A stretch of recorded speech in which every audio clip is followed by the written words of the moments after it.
We're ready for it. I just know what to expect with you, Jillian. It's big, I'm so big grateful. energy. Well, I mean, I think I showed up in our first call. I had joined our co-author space and I was like, hi, I'm just here. I joined an hour ago. Like, here's me. Yes. And then Tamara, you are all sparkly, looking glorious. This is from the chai shop. Oh, it's beautiful. Safrianna probably remembers that. So let's go ahead and do introductions because, some people might be watching this and know a few of us. They might know all of us, or they might know none of us. So since Jillian, you came in with this big energy, why don't you go ahead and do a quick introduction of who you are? Amazing. Yeah, I was just looking to see if this is on my profile. I'm going to check it out after. But if not, Safrianna, I see that it's on yours on Facebook, so I'll share it to mine if I'm not there. So Perfect. That's an option for us too. So hello, everybody. We have pulled together this little trio of goddessy deliciousness to talk to you this morning about our sacred book that is being put into the world and whatever else comes up. I'm Jillian Bolands. I live in Maine, mama to 3 little boys. Been married to my husband for a million years now, and I'm an intuitive life coach, a spiritual mentor. I am an author, which is so exciting to say. I'm a Reiki master of masters. I love to bring women into circle. I love helping women embody their own spirituality and whatever that means to them. I think we all have our own personal connections to spirituality. And so to be able to witness that, embody it, and express it in your own way, that is my deepest love. I love bringing women together in circle. Group coaching programs to support that. I love celebrating the moon and the seasons and all of cyclicality. So that's me. I mean, really what you see is what you get. I love going deep. I love getting intimate. I love bringing that solar powered connection with lunar energy together. That's, if I could sum it up, there you go. Yes. I'm a solar powered moon goddess. That's how I describe myself. I need the sun, but I live by the moon. I love it. Can I just say, I think that Jillian is actually hard to pin down with one word. I mean, I love that introduction. She's amazing. Thank you. I appreciate that. Yeah, go for it, Childs, I'm an intuitive consultant, and I specialize in helping highly sensitive or empathic people stop feeling like crash test dummies. So a lot of what I do is teach them about their own energy and what they take on from others and how to let it go so that they can, I say, live their most inspired life without self-sacrifice. That is so needed right now, too. Oh, my gosh. And then I'm Safrianna Luna, the Queer Spirit Guide. I do a lot of what Jillian does, but instead of just niching for women, which is so important, we need women's circles, I offer experiences for LGBTQIA people and their allies to come together and deep dive into spirituality and alignment. Alignment and authenticity is really what I'm about. And I'm co-founder of Living Luna, which is a brand that is centered around uplifting the others of the world. And we're a social community, as well as offering education, consultation, and creative services. So you're such a baller. We're all such ballers. We're all ballers. And, so Tamara, you and I have been on the edge of some circles together. We've had some overlap in community before, and then we really got to know each other because of this project. And then Jillian, you just kind of popped into this project and you were like, hello, I'm here and I'm meant to be here, and have been such a beautiful dynamic energy in this. I'd love to hear a little bit about what brought you into this book project, because for me, it was the cover. I saw the cover design with the cover reveal and I kept going, I need to be in this book. I need to be in this book. I need to be in this book. And I kept saying, I don't know how I'm going to make it work, but I need to be in this book. And it took, I think, 2 months before I finally reached out to Jess and I was like, okay, let's figure it out. How am I going to be in this book? So what was that like for you all? Oh, okay. Actually, Tamara, you go, and I'm just gonna like total transparency. My dryer or my washing machine is like going right here. So if I'm muted, it's because I think it's gonna beep. So Tamara, you go first, and then just milk it, and then I'll go. Sure. I had a similar experience to you, Safrianna. I saw the cover and it had this depth and it felt like it was sort of at the center of the universe. And there was just something about the energy of it that spoke to me. I wasn't even sure what I was going to write about, to be honest, even to the moment, when I signed up, I didn't even know. And there was just something about it that told me that was a place for me to talk about the story of my origins, both spiritually and, in this life, and how that led to an understanding of alchemy. So it was really just not a visceral response, but an energetic response. That's an energy also that Jess put around the book. It wasn't just the cover design. It was something that was infused there. And so it spoke to my spirit. Beautiful. That's so magical. I love hearing about your stories. And I got to read both of your actual written words. So it's like so cool. I didn't know that about both of you being called in. So what a great question, Safrianna. For me, I manifested you all. I manifested the opportunity. So Jess and I were introduced online by a former client of mine. And we live just towns apart and we had never met before. And I happened to see like one of her last call posts about Soul Alchemy, the actual book. And I'm not kidding, just days before that, I was speaking with my coach and I was like, you know what? I'm ready to open up and to create deeper connection and get to know other women that are a part of or are the leaders of their spiritual communities and really bring them together. I feel like between the pandemic, but I had my third child. I went through postpartum depression. I was doing all that I could over the past few years to really like serve and love. And I was also having some big, like veil being torn down experiences for myself. So over the past 3 years. And so stepping into this year, we're in 2023. Is that right? Okay. Where are we in the timeline?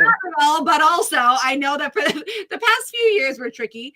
But I was just like, my heart opened. I was like, I'm ready. I'm ready to be among other people that are doing their sacred magical work in the world. And I'm ready to get to know them. I'm ready to serve their communities and invite them to serve mine. Because it's just, we don't have all separate communities. We just have separate circles that if we get to know each other, the circle widens. Right. And so I had verbalized that to my coach and she said, Jillian, just manifest it. You're magical at that. And quite literally, I saw Jess's thing or post and I was like, I sent her a message. I'm like, I think I need to know about this. And that was like at like 9 o'clock in the morning. And by like 11:30, I was in and we had our first call at 1 p.m. I remember you just stumbling in there. I was like, hi, sorry. My hair was like on top of my head. I'm like in my blue blockers and sweat clothes. I'm like, this was my normal Friday attire. Nice to meet you all. So fun. So fun. Tamara, did you have some wheels turning as Jillian was sharing that? Well, it's interesting to hear her backstory because, Jillian, I remember you saying, oh, I just decided yesterday. And whereas the two of us, we took some time to kind of mull it over and get drawn into the vortex of this book, basically. So I was absorbing, everything describing that. And one thing I wanted to, I feel like this is coming at Jillian, is Tamara breaking up for you a little bit? Yeah. Okay. Tamara, I'm gonna energetically bring your internet back on because you just completely froze. Oh, she's completely frozen right now. Okay, I'm gonna pop her over to the side until I can see that she's dancing and moving again, and then we'll pop her back in. You're so magical. Look at you, little wizard. Yeah, once her head starts moving again, I'll know her internet has stabilized. I've got my selenite wands. Like we'll just. I'm like, if you have one, I won't be shocked at all. Like right Well, there. I have my floor right. Perfect. Okay, I see her moving again. All right. Are we back, Tamara? Oh, maybe not. I was in the middle of it was saying during the pandemic. No, it's And I We love you so much.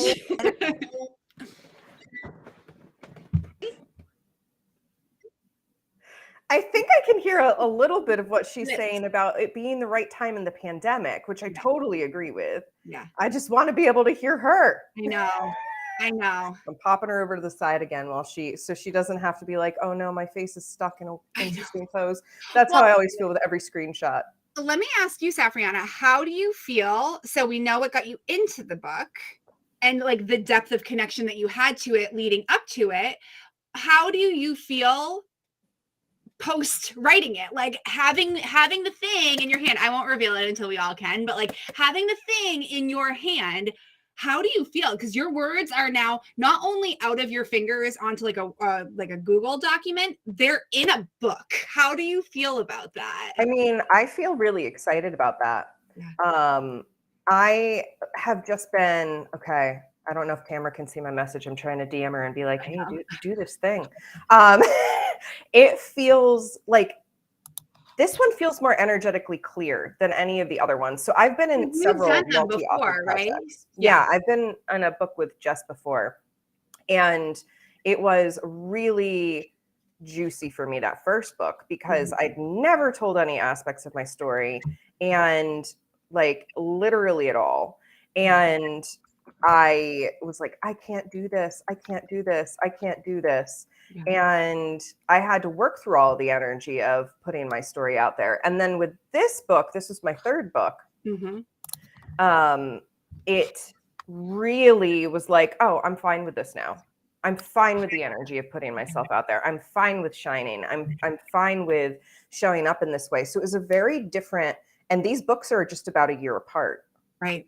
So to be able to fast forward a year and be like, oh, this time writing my chapter, getting it in the book and getting the book, totally different, like much lighter energy. It feels, one of the things that I discovered for me, so this is my first time being a part of something like this, but I think anything, especially if you're in that spiritual healing realm, coaching, supporting, working your magic in your own way, is that we're also evolving along with how we support and what we do.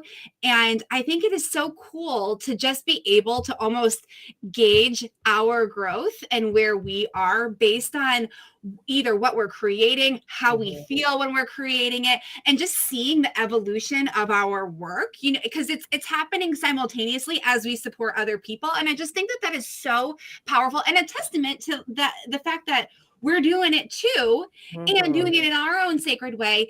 And we do it for us. And then if we so choose, we can leverage that to support other people. And I think even the book itself, it contains our deep stories. There are some really, really vulnerable shares in there, but they're told in a way, it's like speaking from the scar and not the wound. They're told in a way to show the reader that, like, if you are here, I've been there, and here's what I did to support me. And I just love how it intertwines like that whole human experience of like, this is a part of our overarching stories, just as much as it will be a tool to help people with their overarching stories. Yes. And I loved, Mary Catherine is the editor that works with Jess. And just in case you have no orientation, Jess Verrill is founder of House of Indigo Publishing. And I've worked with her multiple times. Just beautiful, wonderful human. Natural number 9 like me. So celebrating that.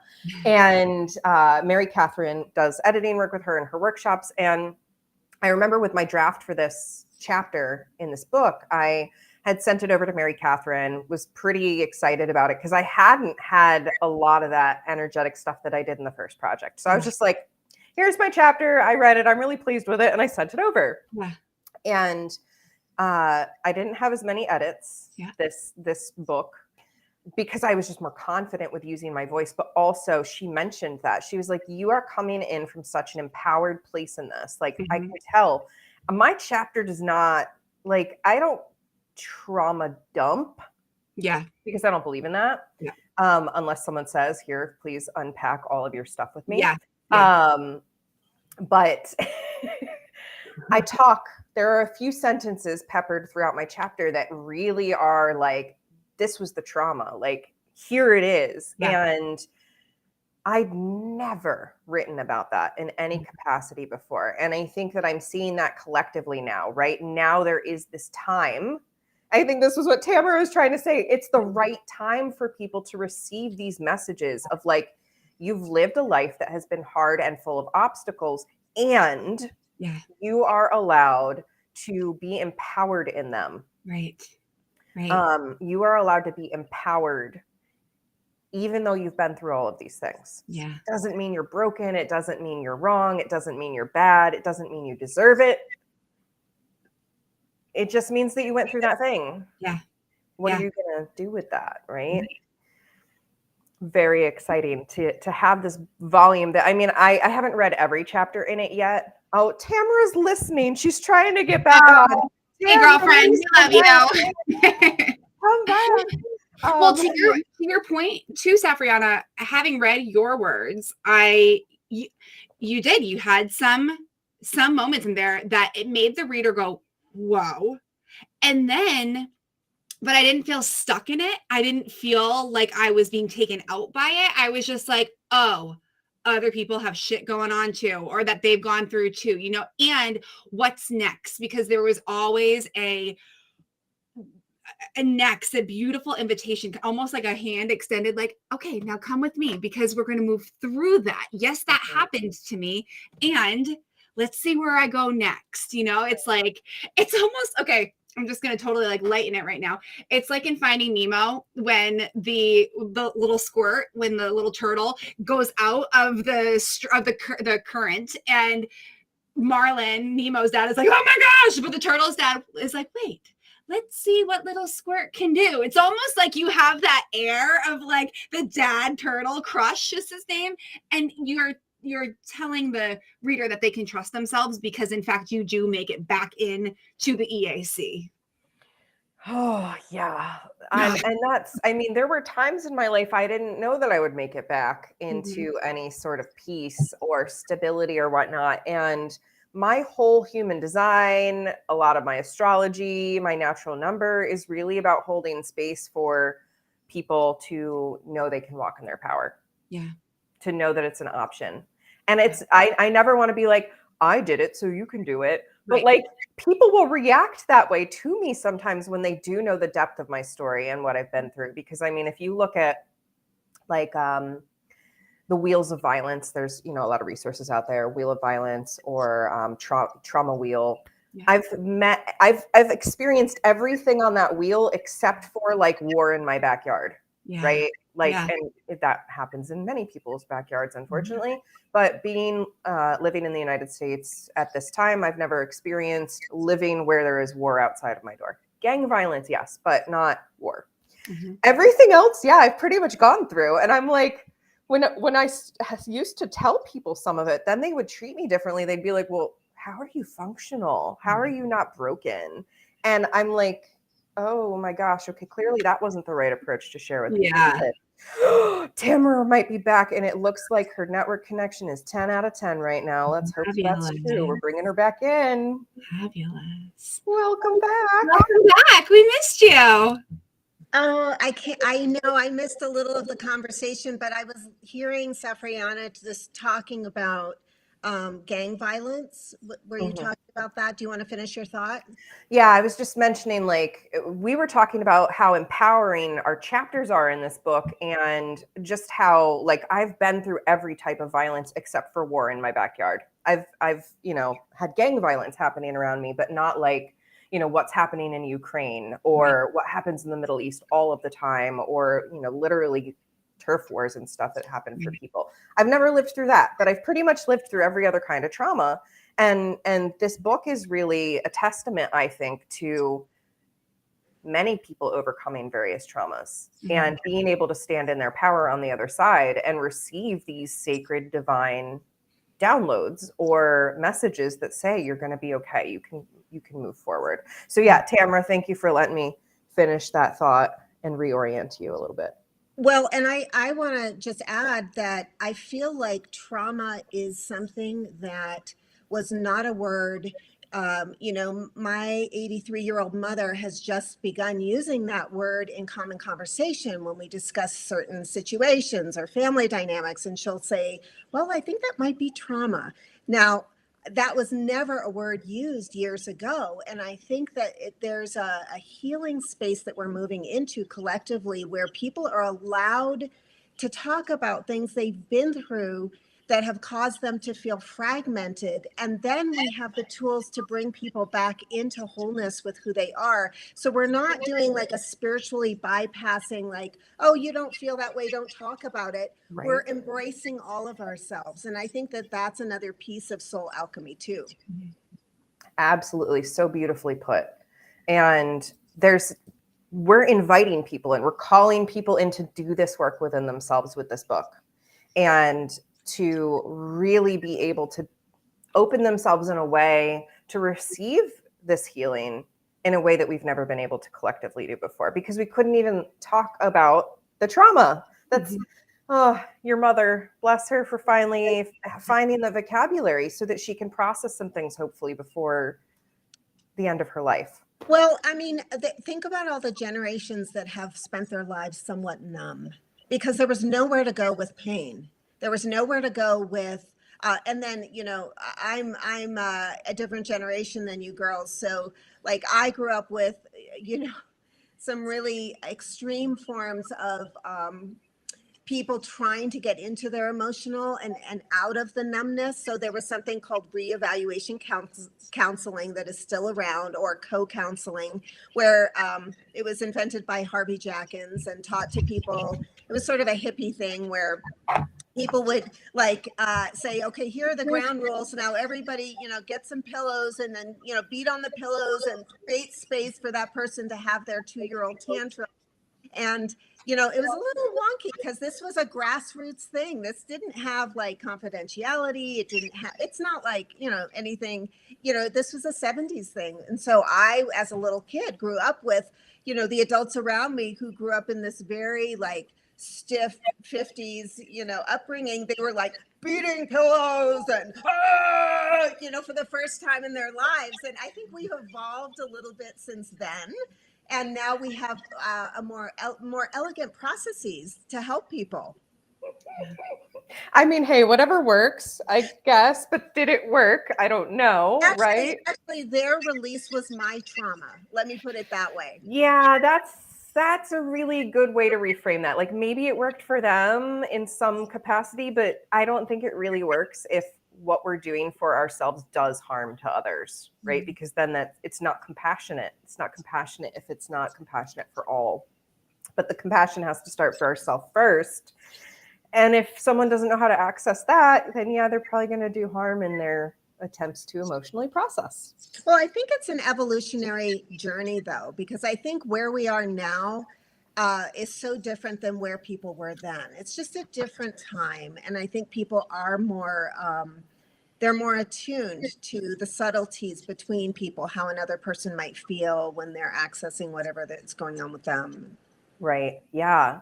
Jillian, any thoughts on that? Just like, no, I'm grateful. I'm grateful to be able to live in a time where talking about all of it matters so much. And mostly in my world, it's very open and it's very welcomed. And for me, I think the biggest thing for me, and this is like a very like personal values-based thing, is I think that being able to talk about it, being able to have that honesty about everything that happened, air quotes or not air quotes, but everything that happened, talking about it honestly, and then creating your new dazzling path from that point, right? Like I'll never forget, I heard this saying, I think it was Mother Teresa that said it, like, don't sign me up for a war against anything. Like, sign me up for the brand new, sign me up for the healing, sign me up for, so, because I, in my very witchiness, I believe that words matter so much. So I feel like one of the cool evolutionary points that we are at as a collective is like, yeah, let's talk about the trauma. Let's do the work with it, but let's not stay there forever. Let's actually use it to transmute through and create something new. Like, I'm not here personally. This is me. I'm not here for a rebellion against something. I'm just here to create a new revolution, a new revolutionary path. And I think being able to find what works for you and what speaks to you and utilize the gifts to help you sit and work through and acknowledge and be really honest about all. It's not even that just happened as children, but like trauma and just trickiness and yuckiness that happens in part of being the human throughout our entirety of our experience. It's so important. And especially as we get older and we do get better tools and we have deeper awareness, how can we create a new from that place? How can we, instead of, lamenting what happened and kind of arguing for those things that have hurt us, let's do that standing for ourselves and self-advocation and like doing what makes you feel freaking good. And I'm not talking spiritual bypassing. I'm talking about knowing what you have been through and leveraging your truth, your soul, your love to take you to where you're meant to be with all the experience you've had and all the experiences that are coming. So well put. You both just like speak right to my soul because your words could be my words. Like, yes. And I love that you said, I'm not here to rebel against anything. And that's you claiming this is my role. My role is not to be in the rebellion. Like, my role is to create the new foundation for people to come into and to have the healing experience. In the second book that I was in, Rebel with a Cause, it's right there in the title. I said I'm a rebel against, this disruptive, broken system that's not healing people, right? And I think we need. I'm going to show my nerdness here for a moment. Please do. I love it. I love seeing the nerdy. We need our frontline fighters. We need our clerics in the back doing the healing. We need our sorcerers who are making the magic for people. We need the people that are out there doing the DPS, the damage per second, and like putting out information for people to access, because that's what breaks the system down, right? Is education. So we need this variety of types of healers that take on different forms, right? And our frontline rebel fighters, I'm not saying go out there and punch people or do violence. I'm saying these are the people that are out there talking. They're the ones that are out there doing like the face, they're speaking up. They are ideally our grassroots politicians, right? That's the movement that we see happening. I completely agree with you. And it's funny. And I think like maybe a call to action, this is funny that we even went there, but like to everyone watching and to everyone who gets the book, like play around with it. Like what does call to you the very most in terms of your own experience and how you can best serve as your truest self to the collective, to the divine.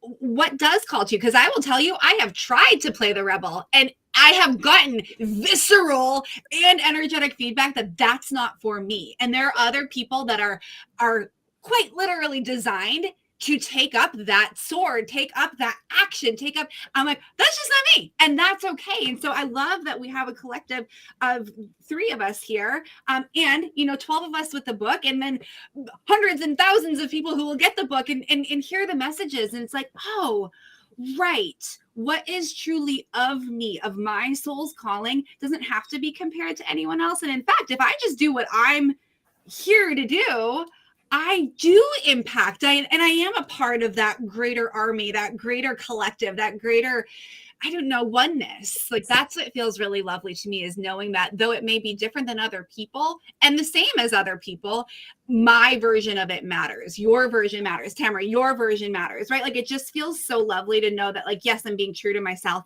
and oh my gosh, like I'm making my own impact because I'm being true to myself. Yes.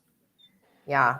And I mean, Tamara, what you do, I love seeing your like you just stepping into who you are and what you do and what your zone of joy is. Cause like you put these posts out that are just like, you can tell they're coming from such a beautiful, authentic place. And I'm like, oh, I really Thank want to do that for people, but that's not mine to do. That's not the kind of energy work I do. And I love this honoring what each person does.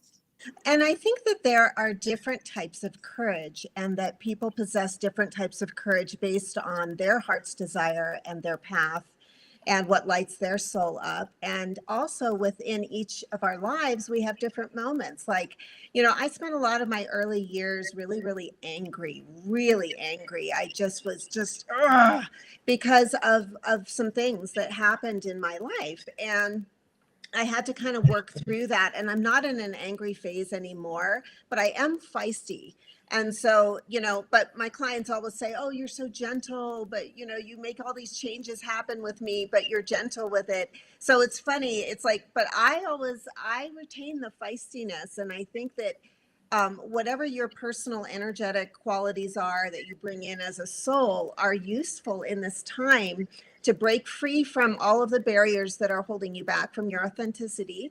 And sometimes it is going to be part of an army, and sometimes it's going to be the teacher, and sometimes it's going to be, Jillian leading her upcoming workshop, and where she's just, I don't know, just there's candlelight and excitement and all the stuff that she does.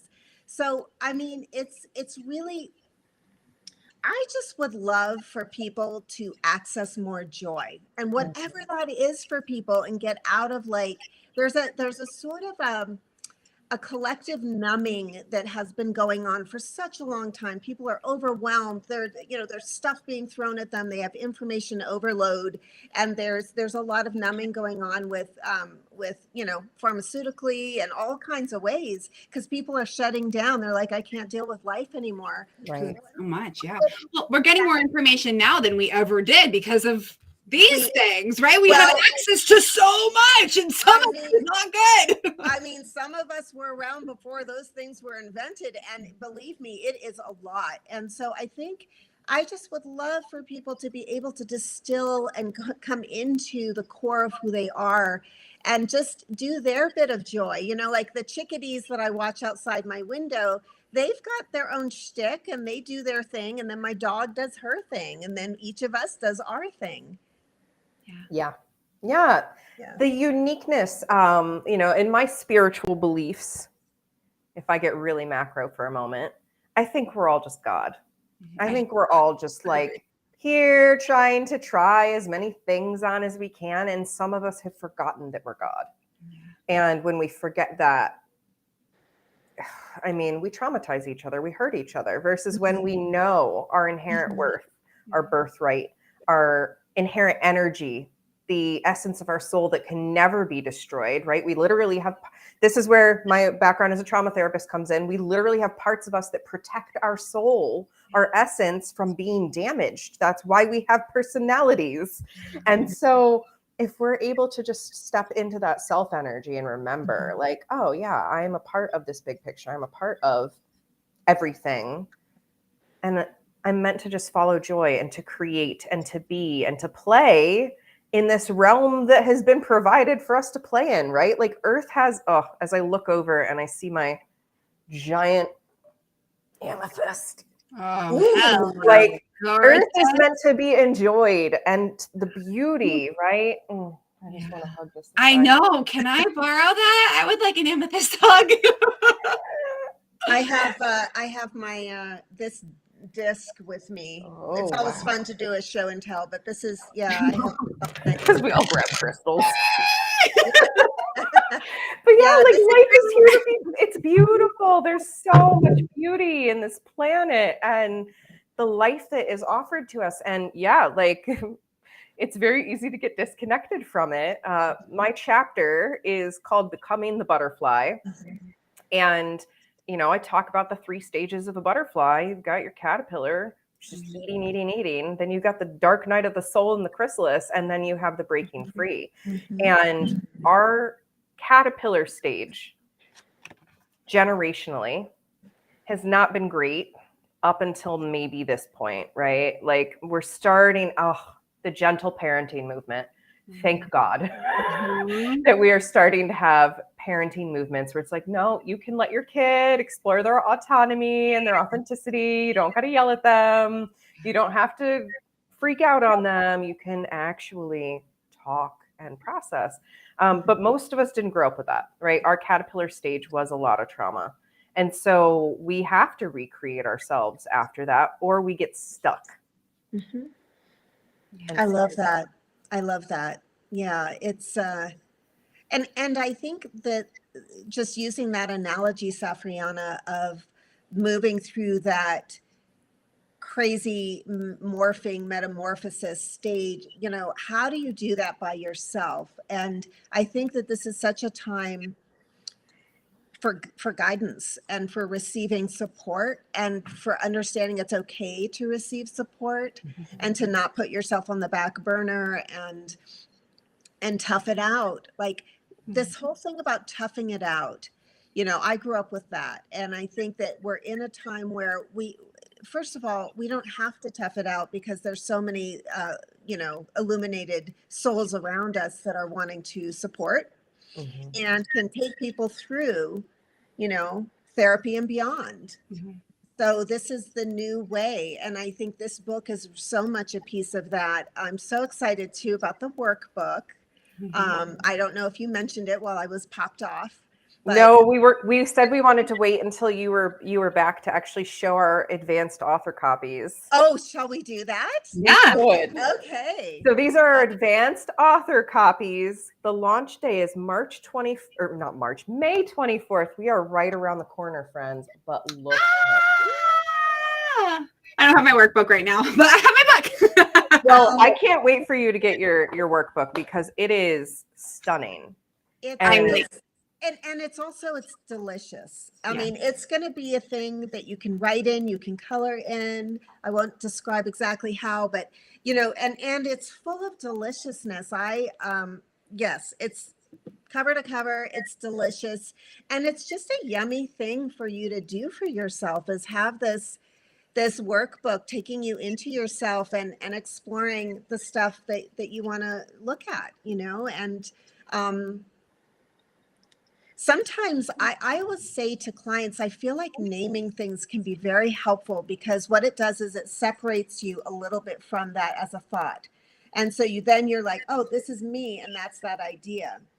And that's another thing that I think this book and workbook do. And I noticed some of the deliciousness in the workbook is people being guided through some naming of things. And when you do that journaling, it's not just idle work. It's actually it's a you know it's clutter clearing inside the psyche. It's just it's Marie is it Marie Kondo? Yeah, it's just like doing that with your inner self so that you can have some more spaciousness. yes. I wrote about the moon and my own personal journey with connecting with her energies. Actually, the title of my chapter is Sinking Cycles, Moon, Body, and Soul. So I loved that you shared, Safrianna, what your title was. And I just think like, yeah, to have these profound stories and to have, of course, I think, and we all share like our stories, but also the tidbits of like, here are maybe the helpful hints, but that workbook really helps us to ground into it. And for me, having part of my story is actually witnessing how I was feeling during each phase of the moon cycle and getting to know intimately not just myself, but also the energy that the moon had available for us all, and me specifically, and how I interact with all of that. So, Tamara, to your point, it's like doing this inner work. It's not just to like check a box, it's to understand how you are actually created, to understand how to best take care of yourself, to be most proactive in the future with leveraging different energies that are available to you at any given time. You know, like getting to know yourself isn't just like, you know, so it's not like a bar trick, like so you can go and be like, hey, here's what I learned about the moon cycle. It's like literally so you can work with it and you can support yourself and you can know what to say yes to when and what to say no to when, because that is in your highest interest. So, Tamara, what's the title of your chapter? Mine was is restoring a sense of soul purpose, restoring soul purpose. And it has to do with taking people through, if they're in a state where they're in transition, they don't know what they want anymore. It's a way to connect in with that core self and then explore that.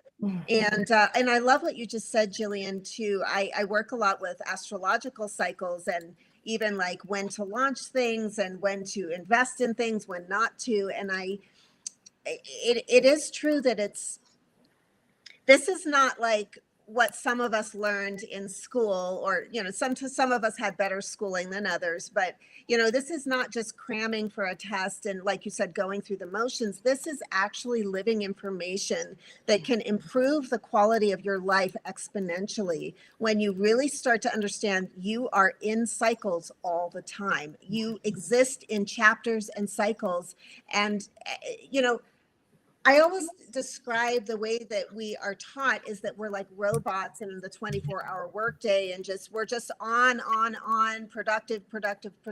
And that's not true.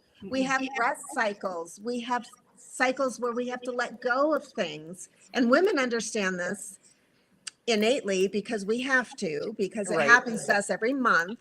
But generally our culture is set up very strangely with regard to cycles. We're not taught that we are part of nature, and we're in a cycle all the time. Yeah.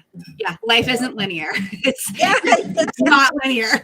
No, not very one little bit. cyclical. Yeah. Well, thank you both so much for joining me in this conversation. I think that I'm feeling very energetically complete myself, but I want to check in. Is there anything else that either of you wants to share today about either the book, about your own experience? I think just logistically, if you're watching this and you want to be a part of the soul community that will be getting this book, it does launch next Wednesday, May 20th. So not tomorrow, May 17th, but next Wednesday, May 24th. I'm sorry. And we, the co-authors, have a very special Facebook group where we're going to be pouring a lot of content, a lot of free trainings, a lot of opportunities to connect with us personally right into the Facebook group. So not only do you get to be a part of, first of all, bringing this Sacred Beauty into your home, and if you are someone who's interested in supporting women and doing their great work in the world, then actually purchasing your book on launch day, May 24th, is such a service, because then there is like opportunity to get Amazon bestsellers, and we can just utilize that energy of the collective purchasing it, saying yes to themselves by way of getting this book. It's so powerful. There's all sorts of freebies available to just thank you and support you. It's that tango of the and both. And it's just, I'm really excited about that. I am too, yeah. And I just dropped the link in the description, or not the description, but in the comments of this video for the VIP group, which is where those live trainings will be taking place. I know I'm doing a butterfly immersion type experience for you all in that group, and that's going to be super juicy. And I've been seeing there's going to be all kinds of readings and energy downloads and all kinds of stuff. So definitely join us over there. Tamara, anything else that you want to say? Yeah, join our VIP group and come get some wonderful connection and trainings. And we're after the pandemic now, and life is opening up, and people are kind of wondering where their bearings are, and it's a time to get excited about our lives again and what's really inside of us, especially the visionaries and the highly creatives. Let's party together. Let's get together and celebrate this experience of creating in life. Yes. Oh, I love that. It's beautiful. Yep. I need to pull a transcript of this just for that quote that you just did right there at the end. Yes. Well, thank you so much, both of you, and everyone that tuned in today. I know we had a lot of people kind of popping in and out. If you're watching the replay, let us know. And again, if you would like to support this book, you can reach out to any of us, or any of us that are tagged in the posts. And we will make sure that you get that link on launch day so you can grab your copy of the book and workbook. It's so good. Like, I am just so pumped about this project. It's been my favorite. Yeah. Oh. I You said it. You said it. You I heard it said here it. I first, said it. folks. All right. Well, until next time, my friends, Yes, be thank well. you. Take